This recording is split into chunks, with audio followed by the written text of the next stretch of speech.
Welcome to Momotales. In a quiet little village, surrounded by green hills and flowers, there lived a dressmaker named Lina. Her shop was tiny but full of warmth, color, and the sweet smell of lavender. Lina wasn't just skilled. She put her heart into every stitch, making dresses that made people feel special. Her fingers moved like music, weaving love into every thread. One morning, a 10-year-old girl named Mila ran up to the shop with excitement in her eyes. She clutched a shiny gold button and asked Lina to make her a magical dress. Lina smiled gently and told her, "Magic doesn't come from fabric, but from feelings." Still, she agreed to try if Mila brought something truly meaningful. The next day, Mila returned holding a small silver locket close to her heart. Inside the locket was a picture of her and her late mother, smiling together. "This helps me remember her," Mila said softly, handing it to Lina with great care. Lina nodded and placed it beside her needles and fabric with respect. For the next 3 days, Lina worked from sunrise to sunset without rest. Her sewing machine clicked gently while birds sang outside her window. She used sky blue fabric that floated like clouds and thread that shimmered like moonlight. Each stitch was placed with kindness and quiet thought. When the dress was finished, it sparkled softly in the morning light. Mila tried it on and spun around, her face glowing with joy. "It feels like she's hugging me," Mila whispered, holding her hand over the locket sewn inside. Her eyes filled with happy tears, and Lina smiled. Word of the magical dress spread quickly through the kingdom like a breeze. It reached the royal palace, where Queen Celeste sat in silence. The queen was known to be strict and serious, with eyes that rarely twinkled. She hadn't smiled since the day her only daughter passed away. "Bring me this dressmaker," she ordered her guards with a cold but curious voice. "If she can sow joy, then let her try for me." Lina was invited to the palace and arrived with a small basket of threads and hope. She bowed before the queen, standing tall but kind. "Make me a dress that brings joy," the queen demanded, her voice heavy with grief. "But not just any joy in that reaches the heart," Lina gently replied. "Then I'll need something that holds your strongest memory." The queen paused, frowning at the thought. That night, after pacing her golden halls alone, the queen brought Lina a folded paper. It was a crayon drawing of her husband and their daughter under a rainbow. "She gave me this the day before she got sick," the queen whispered, eyes glassy with tears.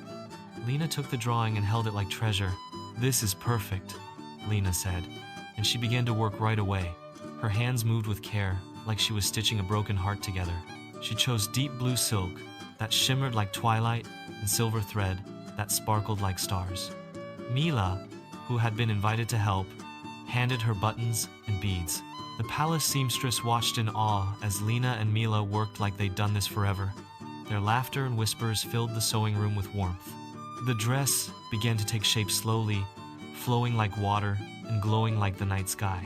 Lina sewed the crayon drawing into a soft heart-shaped pocket near the chest. After 3 days and nights, the gown was finally complete. It looked like it belonged in a fairy tale. Soft and glowing with love, the queen put on the gown in her chamber, standing before a tall golden mirror. She gently placed her hand over the pocket where her daughter's drawing rested. A tear rolled down her cheek, followed by a quiet, unexpected smile. The royal servants gasped. They hadn't seen her smile in years. She walked into the palace garden, her dress shining in the moonlight. Everyone who saw her that evening said it was like watching the stars come alive. The queen turned to Lina and Mila with grateful eyes. "You haven't just made a dress, you've given me a part of my heart back." She knelt to hug Mila, whispering, "You remind me of her, full of wonder and light." Mila hugged her tightly, feeling proud and a little shy. "Lina," the queen said, standing tall again, "will you stay and be my royal dressmaker?" But Lina, with a warm smile, gently shook her head. "My place is with the people, back in the village where hearts need mending," she said. The queen nodded with understanding, though a bit sadly. Mila, however, was granted special permission to visit the palace library anytime. She would often read stories of queens, dreams, and magical threads. Back in the village, Lina's little shop under the cherry tree was never empty. People came from far and wide, hoping for a dress that could hold a memory. Mila helped her almost every day, learning how to stitch with love and purpose. Lina taught her that sewing wasn't just about fabricate, it was about heart. Each new dress carried a story, whether joyful or sad. Lina sewed them with gentle hands and an open heart, always listening carefully. Villagers often said, "A Lina dress doesn't just fit your body, it fits your soul."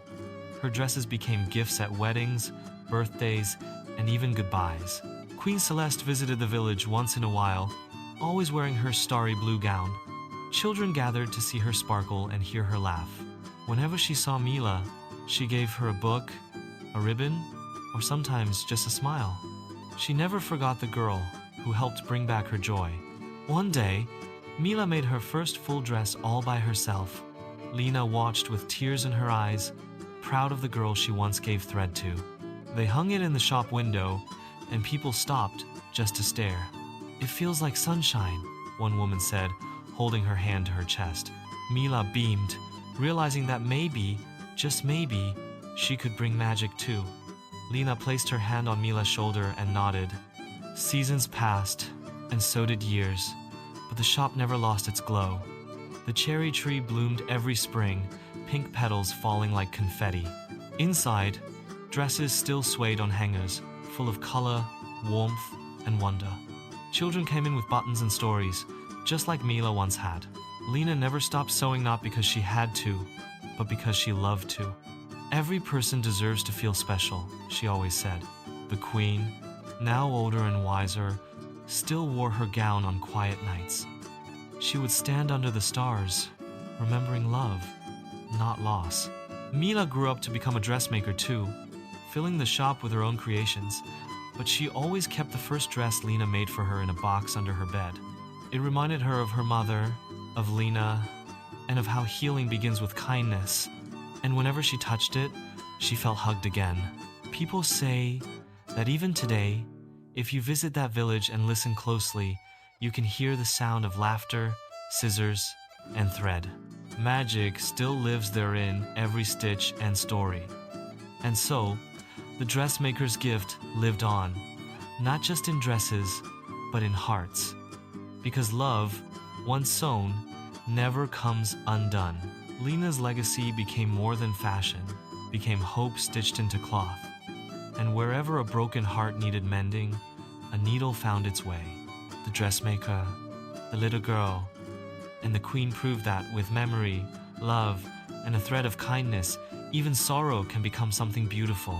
Moral of the story: true magic isn't in the dress, it's in the memories, love, and care we sow into the lives of others. More rhymes, more stories, more smiles. Don't forget to like, comment, share, and subscribe to Momotales.